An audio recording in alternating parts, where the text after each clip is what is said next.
हमारे देश में एक बहुत ही सीरियस प्रॉब्लम है जिसको लोग जानते तो है, पर लोग उस प्रॉब्लम को इस तरीके से जी रहे हैं जैसे कि वो प्रॉब्लम एग्जिस्ट ही नहीं करती। मैं बात करना चाहता हूँ पोल्यूशन की, जो दिखता तो है पर लोग इस चीज़ को इस तरीके से इग्नोर करते हैं जैसे कि उस चीज़ में लोग घुल ही मिल गए हो। अब चाहे लोग इस चीज़ को प्रॉब्लम समझे या ना समझे, पर प्रॉब्लम उस इंसान के लिए जिस इंसान की इस पोल्यूशन से मौत होती है, क्योंकि हमारे देश में हर साल पोल्यूशन की वजह से करीब 20 लाख लोग मारे जाते हैं, जिसमें से दिल्ली की तो इतनी हालत खराब है कि दिल्ली नवंबर और दिसंबर के महीने में एक नर्क का दरवाजा बन जाता है। Delhi's air quality remains in the very poor category. New Delhi is once again struggling क्योंकि दिल्ली एनसीआर वालों की सांसों में प्रदूषण का खतरा ज्यादा खुला हुआ है। हम इस वक्त देश की राजधानी दिल्ली में है, वो दिल्ली जिसके बारे में कहा जा रहा है कि ये दुनिया की सबसे प्रदूषित राजधानी है। इतना ही नहीं, क्योंकि जो लोग दिल्ली में रहते हैं उन लोगों के 12 साल छीन लिए जाते हैं साइलेंट किलर की वजह से।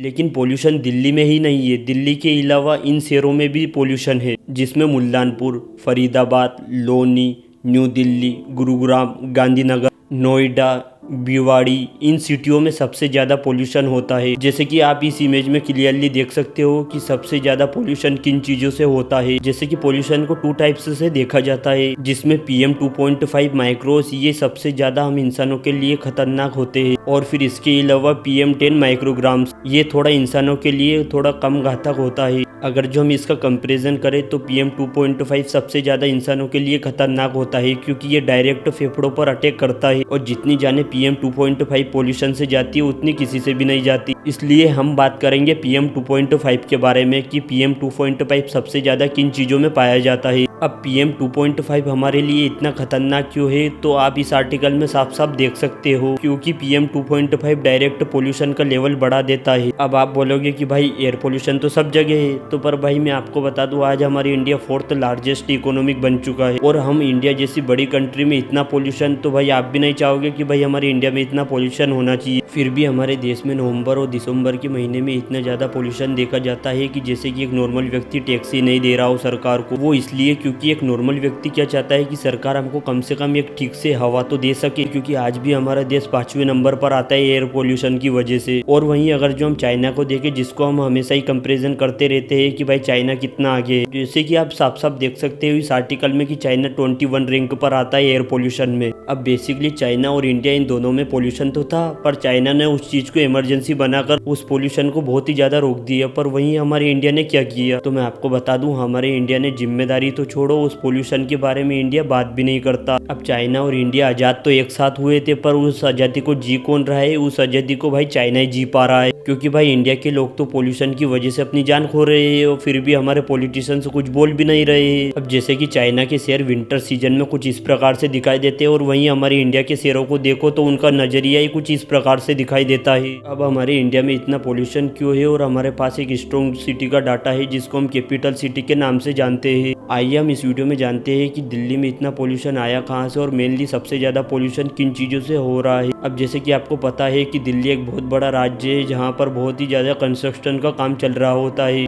लेकिन जहाँ पर ये कंस्ट्रक्शन का काम चलता है वहाँ पर बहुत सारे लोग कवर्स नहीं लगाते हैं, जिससे जो वो धूल वहाँ पर उड़ती है वो डायरेक्ट दिल्ली में ही एंटर कर जाती है। इसलिए जो लोग उन चीज़ों पर कवर्स नहीं लगाते थे उन लोगों के खिलाफ हमको स्ट्रिक्ट एक्शन लेने पड़ेंगे, जिसके बाद ही दिल्ली का थोड़ा सा पोल्यूशन कंट्रोल हो पाएगा। अब मेनली जहाँ पर खुदाई होती है वहाँ पर भी बहुत ही ज़्यादा धूल उड़ती है, जिसके कारण एयर क्वालिटी बहुत ही ख़राब हो जाती है, और इस चीज़ को हमको रोकना पड़ेगा। और मेनली इन दोनों चीज़ों से हम दिल्ली की क्वालिटी को अभी भी अच्छा कर सकते हैं, इसलिए हमको इन चीज़ों को रोकना पड़ेगा। पर उस धूल का क्या जो वहाँ पर पहले से ही अवेलेबल है। अब कुछ लोग बोलेंगे कि भाई उस धूल में कुछ नहीं, हमारी गवर्नमेंट सिर्फ उस धूल में एक फेक झाड़ू लगा रही है, जिसकी वजह से वो धूल और भी ज़्यादा उड़ती जा रही है, और इससे दिल्ली की एयर क्वालिटी बहुत ही ज़्यादा इफेक्टिव हो रही है। इसलिए वहाँ जो पहले से ही धूल है उस धूल को हमको इस मशीनों से कम करना पड़ेगा, लेकिन ऐसी मशीनें हमारे सरकार के पास बहुत ही कम है, जिसकी वजह से जो धूल है वो वहाँ से उठ ही नहीं पाती है, और वो धूल और भी ज़्यादा शहर में चली जाती है। इसलिए अगर जो हमको दिल्ली की एयर क्वालिटी को साफ करना है तो हमको ज़्यादा से ज़्यादा इन मशीनों को बनाना पड़ेगा, जब जाकर दिल्ली के रोड से की धूल बहुत ही ज़्यादा कम होगी, और फिर जाकर हम थोड़ी अच्छी हवा दिल्ली में एब्जॉर्व कर पाएंगे। मेनली हम जिस चीज़ को सबसे ज़्यादा जलाएंगे उस चीज़ से सबसे ज़्यादा पोल्यूशन होता है, लेकिन दिल्ली में तो डस्ट और कंस्ट्रक्शन का मेनली 70% पोल्यूशन होता है। लेकिन हमारे देश में एक ऐसी बीमारी है जो सिर्फ बेसिकली नवंबर और दिसंबर के महीने में हमको दिखाई देती है। लेकिन जो ये बीमारी फैलती है वो क्या है?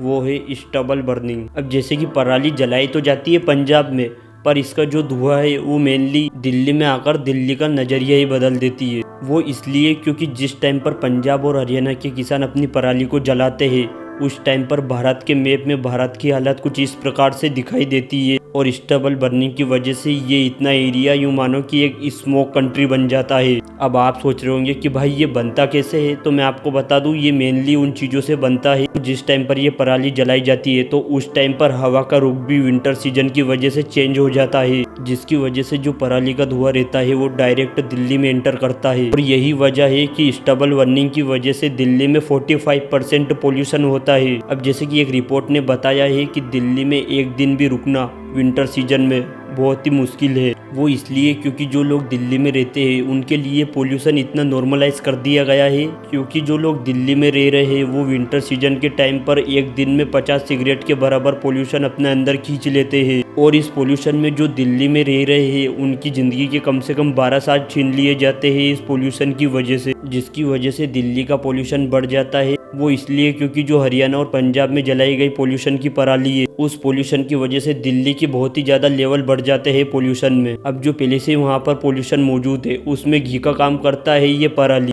अब जो पंजाब और हरियाणा है वो बहुत ही ज़्यादा इंडिया के मैप में दिल्ली के पास है, इसलिए स्टबल बर्निंग का धुआं सबसे ज़्यादा एंटर करता है इन राज्यों से दिल्ली में। अब इसमें एक बहुत ही ज़्यादा फैक्टर है हवा का भी, जो मेनली विंटर सीजन में चेंज हो जाती है, जिससे यह हवा नॉर्थ और वेस्ट की तरफ से चलती है और इसलिए ही दिल्ली में इतना पोल्यूशन हो जाता है। अब हम इस चीज़ को रोक तो नहीं सकते क्योंकि ये सबसे आसान तरीका है पराली जलाने का। अब आप सोच रहे होंगे कि किसान अपनी पराली को पहले क्यों नहीं जला देते। वो इसलिए क्योंकि किसानों की सितंबर, अक्टूबर और नवंबर के महीने में फसल को हार्वेस्टिंग करते हैं और किसान अपना बीज अक्टूबर और नवंबर में डाल सके, इसलिए किसान पराली जलाते हैं। और आप बोलोगे कि भाई ये कार्यक्रम वो पहले क्यों नहीं कर लेते, तो वो इसको लीगल तरीके से नहीं कर सकते और उनको अक्टूबर, नवंबर इन दोनों महीनों में अपना बीज डालना होता है खेतों में, जिसके कारण वो पराली जलाते हैं। क्योंकि पंजाब और हरियाणा के किसानों के लिए सरकार ने एक नियम बनाया है जिसको वो तोड़ भी नहीं सकते। वो ये नियम ये था कि अगर जो पंजाब और हरियाणा के किसान अगर जो अपनी फसलों को पहले लगाएंगे तो उनमें बहुत ही ज़्यादा पानी चाहिए होगा,